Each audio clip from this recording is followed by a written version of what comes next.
Assalamualaikum warahmatullahi wabarakatuh.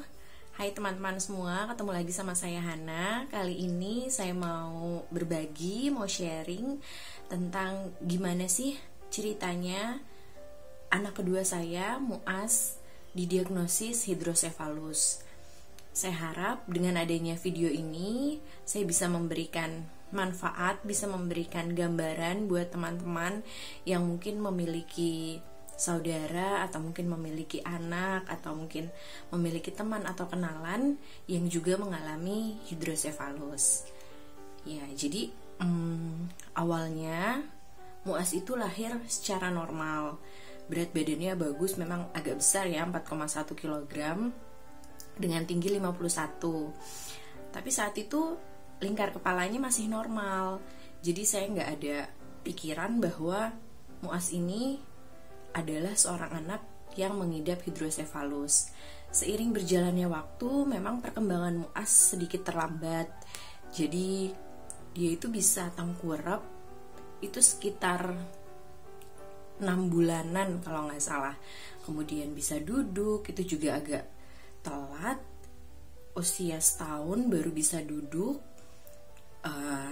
Ya pokoknya perkembangan, khususnya perkembangan motorik itu memang cukup lambat ya. Nah, kemudian saya akhirnya memasukkan ke sebuah klinik tumbuh kembang, sebuah tempat terapi sih sebenarnya.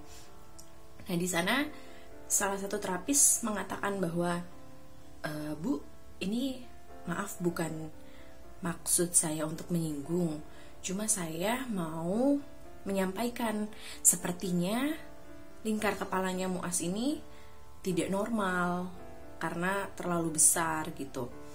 Nah, sebetulnya kan kalau saya memang melihat Muas itu kepalanya memang besar, cuma badannya juga besar. Jadi Muas ini memang memiliki berat badan yang di atas rata-rata, gemuk lah ya istilahnya. Sehingga saya itu tidak menyadari bahwa ternyata lingkar kepalanya itu di atas rata-rata.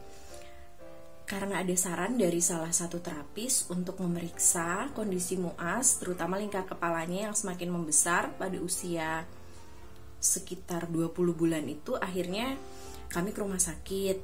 Dan ketika diperiksa memang lingkar kepalanya tidak normal. Kami disarankan untuk melakukan USG atau CT scan atau MRI. Nah, saya pikir karena biaya yang paling murah itu USG, jadi saya ingin coba nih USG dulu deh gitu. Akhirnya saya dan suami memutuskan untuk USG, dan ketika di USG terlihatlah hasilnya bahwa memang di dalam kepala Muas itu ada cairan yang tidak normal sebetulnya. Oleh karena itu dokter meminta kami untuk melakukan CT scan atau MRI, karena memang dengan CT scan atau MRI akan lebih kelihatan hasilnya, lebih detail. Nah, karena saat itu kami berpikir bahwa biaya untuk CT scan dan MRI itu kan tidak murah ya. Jadi saya dan suami berinisiatif untuk segera mengurus BPJS Muas, dengan harapan itu akan meringankan kami dalam pemenuhan biaya untuk prosedur-prosedur pengobatan Muas. Alhamdulillah pengurusannya berjalan mudah dan lancar. Kemudian ketika MRI pun kami di cover sama BPJS. Alhamdulillah MRI bisa di cover oleh BPJS. Meskipun kami mendapatkan hasil MRI yang cukup mengagetkan, tapi kami tetap bersyukur bahwa kami akhirnya mengetahui apa yang menjadi penyebab hidrosefalus Muas. Jadi dari hasil MRI tersebut dinyatakan bahwa ada sebuah massa tersebut adalah kista arachnoid yang berada di kepala Muas. Nah, kista ini menyumbat saluran cairan otak dan berada di dekat cerebellum atau otak kecil. Itu yang menyebabkan adanya penumpukan cairan di dalam otaknya, yang menyebabkan hidrosefalus pada akhirnya, sehingga kepalanya semakin besar dan tidak bisa dihentikan gitu. Oleh karena itu, ketika sudah mendapatkan hasil tersebut, dokter bedah saraf menyarankan kami untuk segera melakukan tindakan atau operasi, yaitu pemasangan Vipishan. Vipishan itu adalah sebuah selang yang terhubung dari otak hingga perut, dan itu berfungsi untuk menyalurkan cairan otak.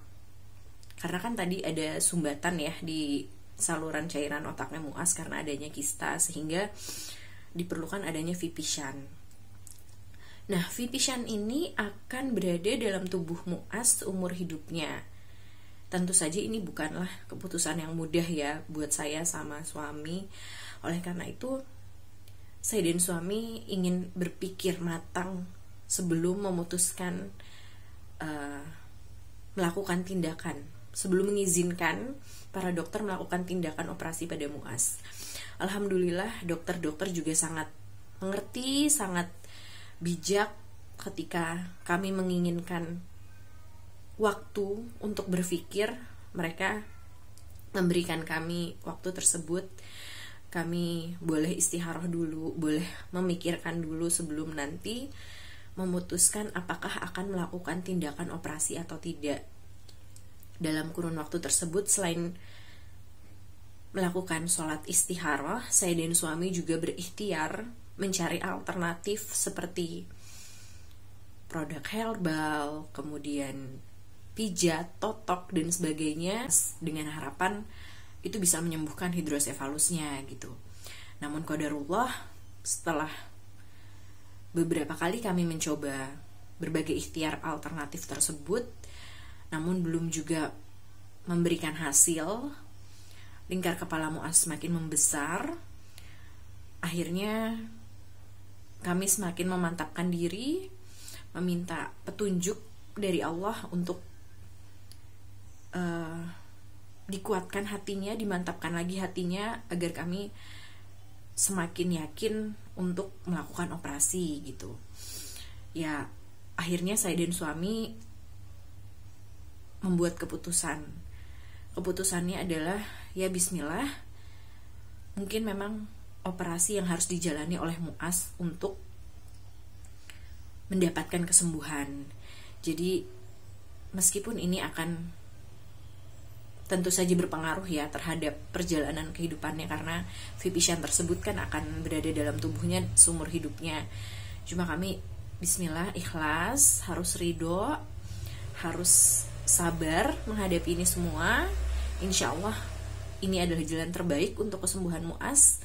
Akhirnya saya dan suami memutuskan untuk mengizinkan Muas dioperasi oleh para dokter untuk dipasang Vipishan.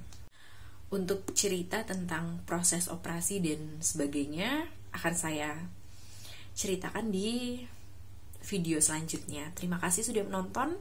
Semoga ada manfaat dan hikmah yang bisa diambil. Assalamualaikum warahmatullahi wabarakatuh.